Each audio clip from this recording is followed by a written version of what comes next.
Ave María Purísima, sin pecado original concebida. Segunda parte. Medios para adquirir esta devoción. Capítulo 1. Disposiciones convenientes para tener una delicada devoción al Sagrado Corazón de Jesús. Las disposiciones necesarias para conseguir esta devoción se pueden reducir a 4. Un gran horror al pecado, una fe viva, un deseo grande de amar a Jesucristo y el recogimiento interior. Primera disposición: un gran horror al pecado. Como la finalidad de la devoción al Sagrado Corazón es amar a Jesús con un amor ardiente y tierno, es necesario tener el alma en gracia, así como un gran horror a todo tipo de pecado, pues el pecado es incompatible con este amor. El Sagrado Corazón, que es el origen de toda pureza, no solamente no admite ninguna mancha, sino que aquellas personas que más le agradan son las que viven la inocencia, ya que aunque se hable y se obre por su amor y por su gloria, si no se vive la pureza, se le deshonra. La familia real de Jesús se compone de almas puras. Un solo cabello descompuesto, o sea, la mínima falta, la menor mancha, le causa horror. Pero asimismo, ¿qué entrada no tendrá en este divino corazón una gran pureza? Jesús amaba de un modo especial a San Juan. ¿Y por qué? Porque como canta la Iglesia, su castidad singular le había hecho digno de ello. Le amaba extremadamente, dice San Cirilo de Alejandría, porque tenía una extremada pureza de corazón. Todas las almas que aspiran a conseguir una verdadera devoción al Sagrado Corazón de nuestro Señor Jesucristo son almas que anhelan ser amadas por Él, y para ello han de amarle de un modo más íntimo que el resto de los fieles. Pero si no sienten pena por cometer pecados veniales, deliberados, y se cuidan de preservarse de los mortales, no deben esperar a gustar las dulzuras inexplicables con las que Jesús colma a los que de verdad le aman. Lo normal es que cuando queremos crecer en esta devoción, procuremos por todos los medios conseguir una pureza de corazón superior a la de quienes profesan una virtud cotidiana. De hecho, la práctica de esta devoción es el medio para conseguir esta extrema pureza. Segunda disposición: una fe viva. Una fe tibia jamás produce amor. Aunque todos confiesan que Jesucristo es infinitamente amable, pocos le aman porque no creen cómo conviene en las obras en que se nos ha manifestado su amor. ¿Qué no se hace para hospedar a un hombre que sospechamos que tiene poder en la corte? ¿Qué puntualidad, qué atención y qué respeto se tiene en presencia de un hombre que creemos que es el rey, aunque esté disfrazado con los andrajos del hombre más pobre? ¿Qué pues no tendríamos que hacer en presencia de Jesucristo, que está sobre el altar?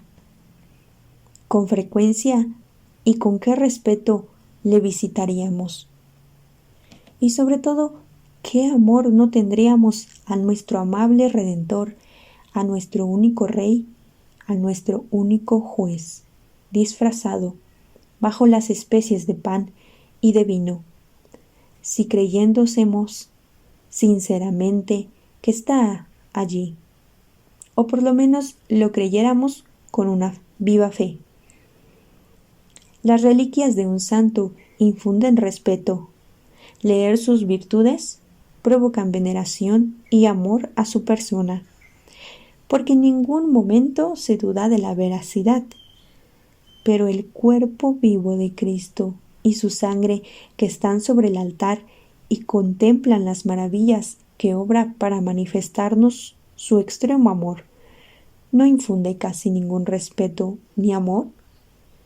El tiempo cuando se está con la persona amada vuela. Entonces, ¿por qué un cuarto de hora delante del Santísimo Sacramento nos cansa tanto?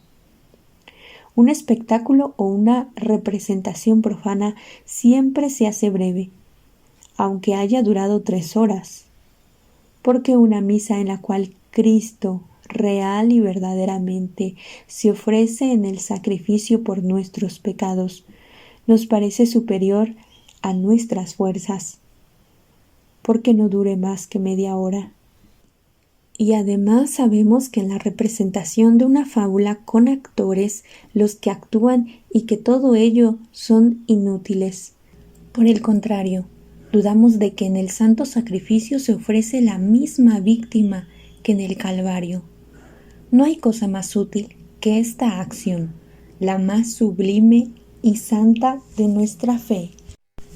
Jesucristo está entre nosotros de la misma manera en que estaba en Nazaret, entre sus parientes, sin que le reconocieran y sin hacer entre ellos los milagros que hacía en otras partes. De la misma suerte, nuestra ceguera y nuestra mala disposición para recibir a su majestad nos impide ver y sentir los admirables efectos con que favorece a los que Dios encuentra con buenas disposiciones. ¿Por qué nos lamentamos tanto de la brusquedad que tuvieron contra Jesús y nos indignamos por cómo le trataron? Sin duda, porque creemos la verdad de este punto de fe. Pues, ¿cómo no nos conmueve el olvido de Cristo en el Santísimo Sacramento, donde tan pocos lo visitan, y como tampoco nos conmueve los ultrajes que sufre por parte de aquellos mismos que dicen creer en él? Se debe a que la fe de los cristianos es verdaderamente débil en este punto. Es por tanto necesario tener una fe viva para así conseguir este ardiente amor por Cristo en el Santísimo Sacramento y asimismo para sentir los ultrajes y para tener finalmente una verdadera devoción a su corazón adorable. Para todo esto es necesario que nuestra vida sea pura e inocente. Y es necesario también avivar nuestra fe con la repetición frecuente de actos de amor y sobre todo con una profunda veneración al Santísimo Sacramento. Nos ayudará para este propósito realizar todo tipo de buenas obras, orar con recogimiento y en nuestras propias oraciones pedir a Dios que nos aumente la fe. En definitiva, hay que portarse como quien verdaderamente cree, y en este modo pronto experimentaremos que Jesús nos ama. Tercera disposición: un deseo inmenso de amar a Jesucristo. La tercera disposición es tener un gran deseo de amar a Jesucristo. Es verdad que no se puede tener una fe viva y pureza de corazón sin que a la vez nos abrace un apasionado amor a Jesucristo, o por lo menos un verdadero deseo de amarle de ese modo. Es pues evidente que este deseo es una disposición necesaria para alcanzar esta devoción, que mirada en sí misma, como ya hemos dicho, no es otra cosa que un ejercicio continuo de un ardiente amor. Jesucristo no da su amor sino a los que lo desean con pasión. La capacidad de nuestro corazón en esto se mide por la grandeza de nuestros deseos, y todos los santos coinciden en la disposición más propia, es desear mucho su amor. Bienaventurados los que tienen hambre y sed de justicia, porque ellos serán saciados. Para hallar un corazón en estado de abrazarse en las llamas del amor divino, necesariamente debe purificarse primero con este ardiente deseo, que no solo dispone nuestro corazón, sino que también obliga al Señor a ascender en él este sagrado fuego. Deseamos, pues, verdaderamente amarle, porque este deseo siempre es eficaz y nunca se ha oído que Jesucristo no haya concedido su amor a quien de veras lo desea. Y como no hay ningún cristiano que no tenga por lo menos el deseo de amar a Jesucristo, ¿puede pedirse nada más razonable y sencillo? Y si es verdad que este deseo es una disposición tan propia para conseguir un ardiente amor a Jesucristo, ¿cómo es que hay tan pocos que le aman así, aun cuando todos creen tener esta disposición? Es porque tenemos el corazón poseído del amor propio, y lo que llamamos deseo de amar a Jesucristo no es sino una pura especulación y un conocimiento infructuoso de la obligación que tenemos de amarle. Es un acto del entendimiento y no de la voluntad. Creer que este mero conocimiento, que es común a todos los que conocen los beneficios que han recibido, es un verdadero deseo de amar a Jesucristo. Comparemos este aparentemente deseo con otros verdaderos. ¿Qué cuidados, qué ansias padecemos cuando deseamos con vehemencia alguna cosa? Toda el alma se ve llevada por ello. Ni se piensa ni se habla de otra cosa continuamente. Buscamos los medios para conseguirlo. Todo se pierde hasta el sueño. Y el deseo que pensamos tener de amar a Jesucristo ha causado en nosotros algún efecto parecido. ¿Nos ha causado mucha pena el temor de no poseer este amor? ¿Su recuerdo nos ha llevado mucho tiempo? No amamos a Jesús, sino solo un poco, y nos engañamos imaginando que deseamos su amor. El verdadero deseo de amar a este divino Salvador está muy cerca del verdadero amor y ha de producir efectos similares.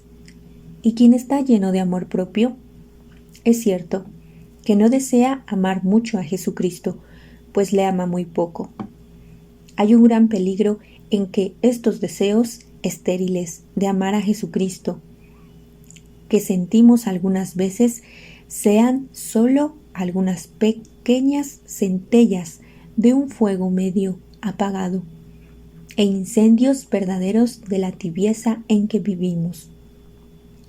Si no tenemos este ardiente amor por Jesucristo, consideremos seriamente, por lo menos alguna vez en nuestra vida, la obligación que tenemos de amarle, y estas consideraciones harán nacer al menos un verdadero deseo de encendernos en este fuego celestial.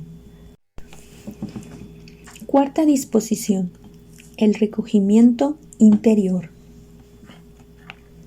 La cuarta disposición que se requiere para conseguir esta devoción es el recogimiento interior.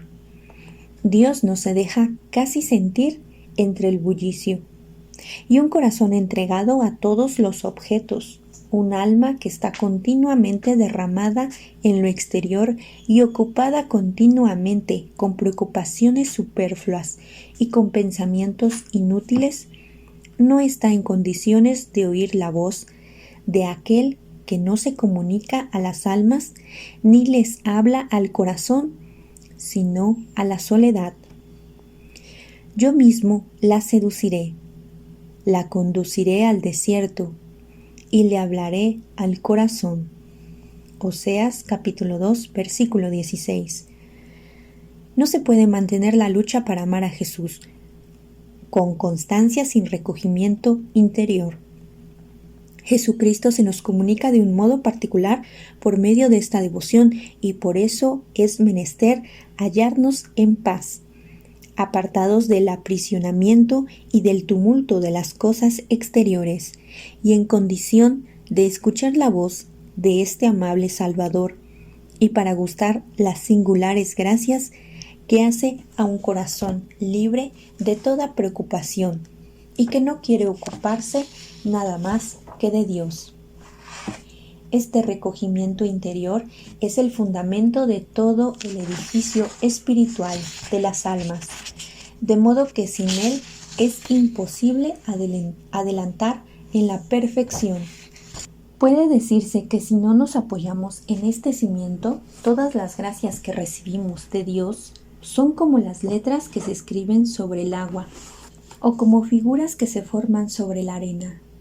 La razón es porque para adelantar en la perfección es necesario unirse más y más a Dios, y sin este recogimiento no se puede unir un alma con Dios, porque su majestad no hace su asiento sino en la paz espiritual y en el retiro de un alma, que no se distrae con varios objetos, ni se inquieta con el tumulto de las ocupaciones exteriores.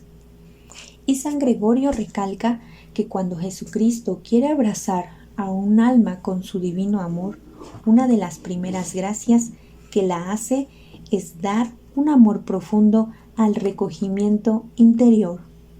Se puede decir que el origen de nuestras imperfecciones suele ser la falta de recogimiento y de atención sobre nosotros mismos.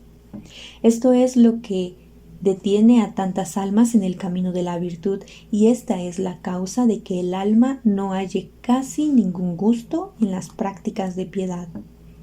Jamás un hombre poco recogido fue muy devoto.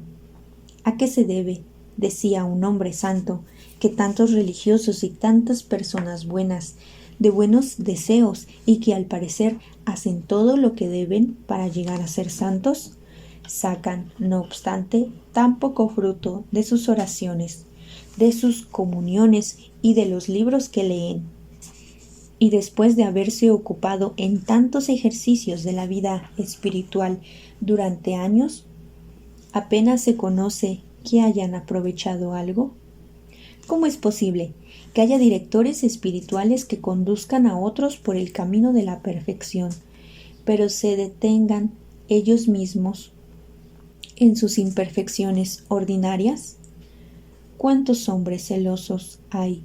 ¿Cuántos que trabajan con fervor en la salud de las almas y se entregan del todo a las buenas obras, y a pesar de ello tienen las pasiones muy vivas y están siempre sujetos a las mismas faltas sin hallar casi ninguna entrada en la oración, y pasan su vida en no sé qué decaimiento de espíritu, sin gustar jamás las inefables dulzuras de la paz del corazón, siempre con inquietud, en fin, en tal disposición que el pensar de la muerte les atemoriza y la menor desgracia los desconsuela.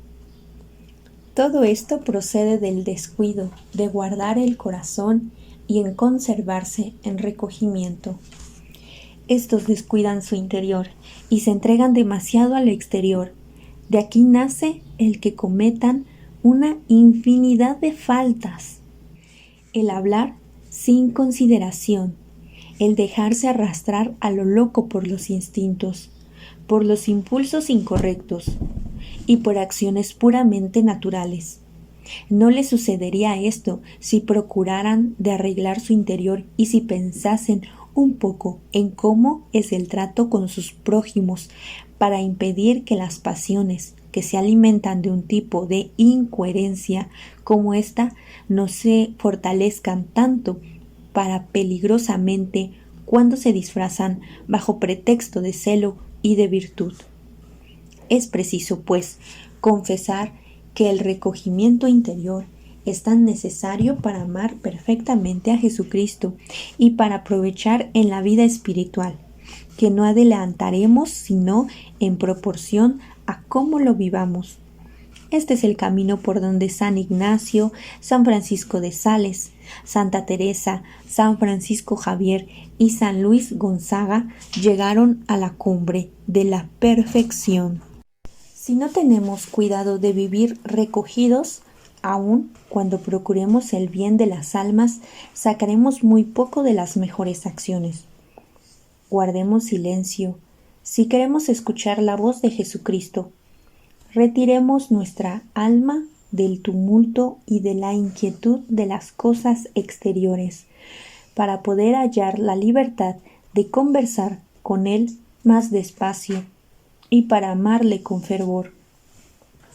El demonio, que conoce muy bien las grandes ventajas que sacamos de la paz interior y de la guarda del corazón, pone todo su empeño para hacernos perder este recogimiento.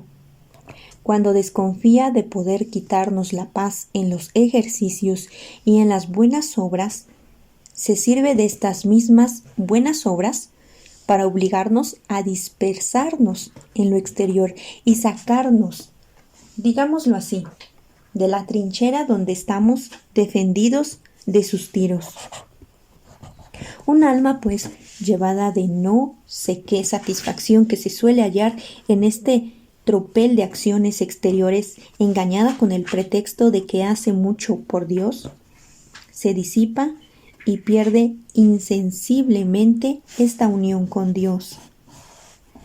Y este recogimiento interior sin Él, sin el cual, aunque se trabaje mucho, se adelanta poco. Un alma disipada es como una oveja sin rumbo y descarriada a la que pronto la devora el lobo. Pensamos que nos será más fácil volver a entrar dentro de nosotros mismos, pero además de que esta presencia de Dios no es una gracia, que no siempre está a nuestra disposición, casi nunca tenemos la posibilidad de liberarnos de tantas cosas exteriores que reclaman nuestra atención. Y después de todo el tiempo en que nos hemos detenido, digámoslo así, en un país extraño, perdemos el gusto de las cosas espirituales. El remordimiento y la inquietud que sentimos después de reflexionar sobre nosotros mismos hacen que el recogimiento interior nos resulte una especie de auténtico suplicio. Nos vemos disipados y, en fin, queremos disipación. Oh, Dios mío, qué pérdida tan grande la de un alma que se derrama sin reparo en las cosas exteriores. Cuántas inspiraciones y gracias desaprovechadas, de cuántos favores se priva por la falta de este recogimiento. Para evitar este daño, es importante tener gran cuidado en ponernos siempre en la presencia de Dios y en conservar el recogimiento en medio de nuestras ocupaciones habituales. Es importante que mientras trabaja el espíritu, el corazón esté en reposo y se mantenga firme en su centro, que es la voluntad de Dios, de la que no deba apartarse para conseguir este recogimiento, que ciertamente es un don de Dios. Es necesario acostumbrarnos a considerar los motivos que deben movernos en todo lo que hacemos. Antes de comenzar una acción, reparemos siempre si está conforme con la razón, si agrada a Dios y si la hacemos por Él. Mientras la realizamos, levantemos algunas veces nuestro espíritu al Señor, purificando de nuevo nuestra intención, para saber que lo hacemos por Dios. La señal más cierta es no sentir pena cuando tenemos que dejar de hacer algo y si luego continuamos sin inquietud ni disgusto. Y no nos enfadamos cuando nos interrumpen. Pero el medio más seguro y más eficaz para el recogimiento interior es representarnos a Jesucristo practicando algunas acciones. Consideremos como la ejecutoria cuando estaba en este mundo. Con qué modestia y con qué exactitud, qué cuidado en hacer con perfección todo lo que hacía y al mismo tiempo con qué tranquilidad y con qué sosiego. Y qué distinto era su modo de obrar al nuestro. Si aquello que estamos obligados a hacer no nos agrada, pensemos en las frívolas razones que nos damos para excusarnos y en nuestros pretextos para aplastarlo. Y si lo hacemos, con cuánta desgana. Si es según nuestra inclinación, sentimos una clase de complacencia que inmediatamente causa distracción en el alma. El solo temor de no lograr nuestro propio objetivo nos llena de inquietud y de congoja. Propongámonos, pues, a Jesucristo y mirémosle continuamente si queremos conservar el recogimiento interior y crecer siempre en su amor. Cuando se dice que para actuar de modo recogido es importante que el alma no se ocupe mucho de las cosas exteriores, no hay que entender que nuestra obligación sea un impedimento para el recogimiento interior.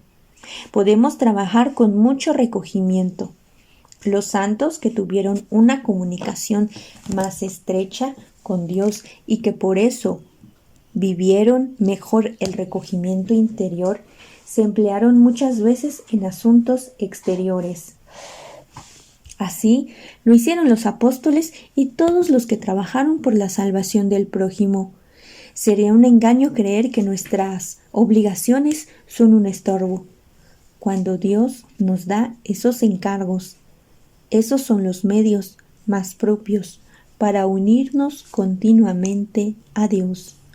Lo que hace falta es presentar solamente, digámoslo así, el espíritu a estas ocupaciones exteriores y no entregarlas del todo el corazón. Es preciso absolutamente, decía un siervo de Dios, escoger una de estas dos cosas, o tener una vida interior o tener una vida floja e inútil, una vida llena de 1000 ocupaciones vanas, de las cuales ninguna nos conducirá a la perfección, a la que Dios nos llama. Y si no tuviéramos gran cuidado en conservar este recogimiento, estaríamos tan lejos de corresponder a los designios de Dios, que ni siquiera los conoceremos.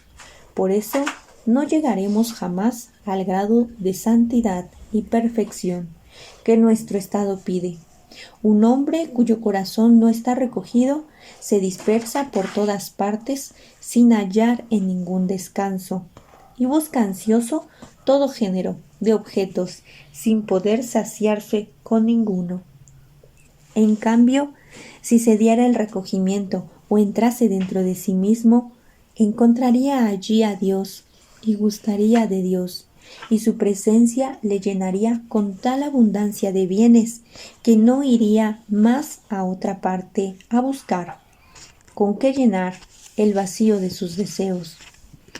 Esto se ve todos los días en las personas escogidas. Podemos pensar que su gusto por retirarse y que su pena por tener que ocuparse en lo exterior es efecto de su melancolía. Nada de eso. La causa es que sienten a Dios dentro de sí mismas y las dulzuras inefables que llenan su corazón hacen que todas las diversiones y placeres del mundo les sepan a poco y sin sabor, lo que les causa repulsión. Cuando se ha gustado una vez lo que Dios y las cosas del Espíritu, todo lo que tienen sabor a carne y sangre parece desabrido. Admirable es el provecho que se saca de la vida interior después de que se ha establecido en nosotros. Se puede decir que solamente estas almas gustan de Dios, sienten la verdadera dulzura de las virtudes.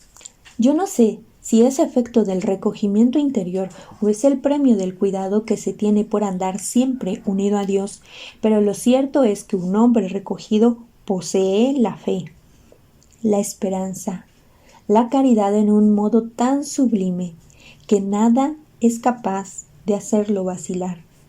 Casi sin darse cuenta, se ve superior a todos los temores humanos, siempre se mantiene en un mismo ser y su espíritu está inmóvil, siempre en Dios. De todo lo que ve y oye, toma ocasión para alzar el pensamiento a Dios. En las criaturas no ve sino a Dios, parecido a aquellos que han mirado durante un largo espacio al sol. Si luego miran a cualquier objeto, les parece siempre que ven el sol. No por esto se ha de pensar que el recogimiento interior nos hace ociosos y que alimenta la inoperatividad.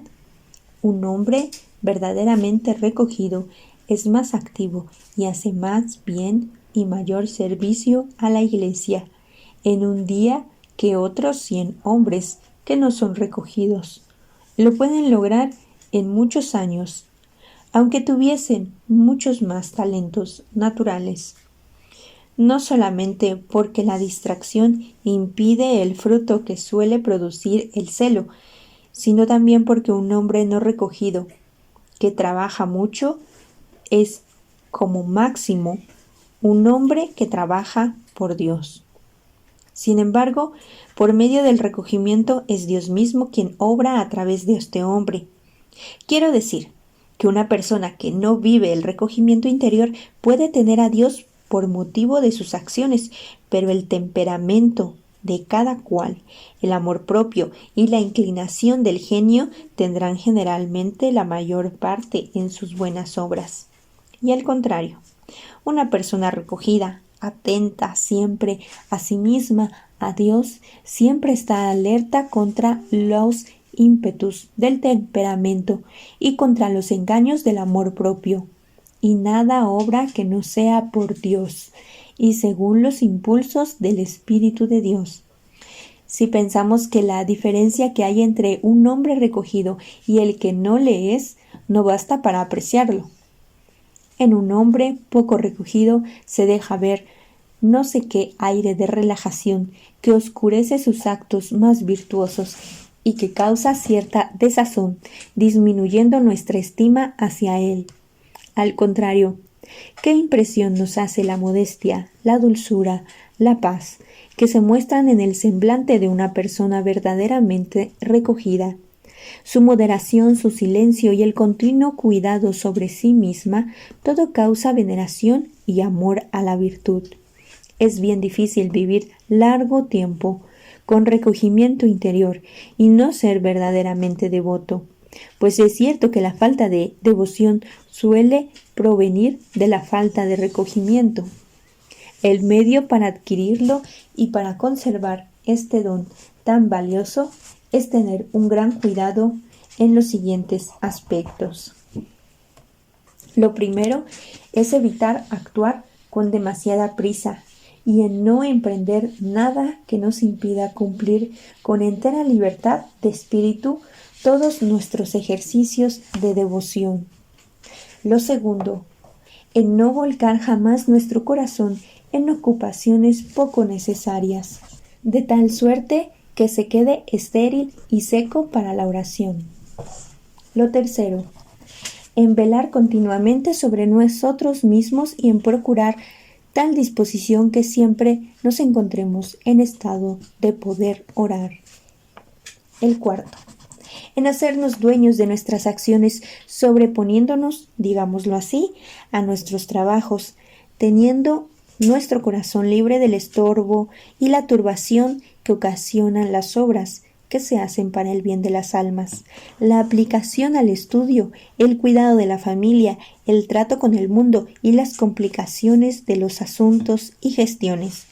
Que todos nuestros deberes sean medios para llegar a nuestro fin.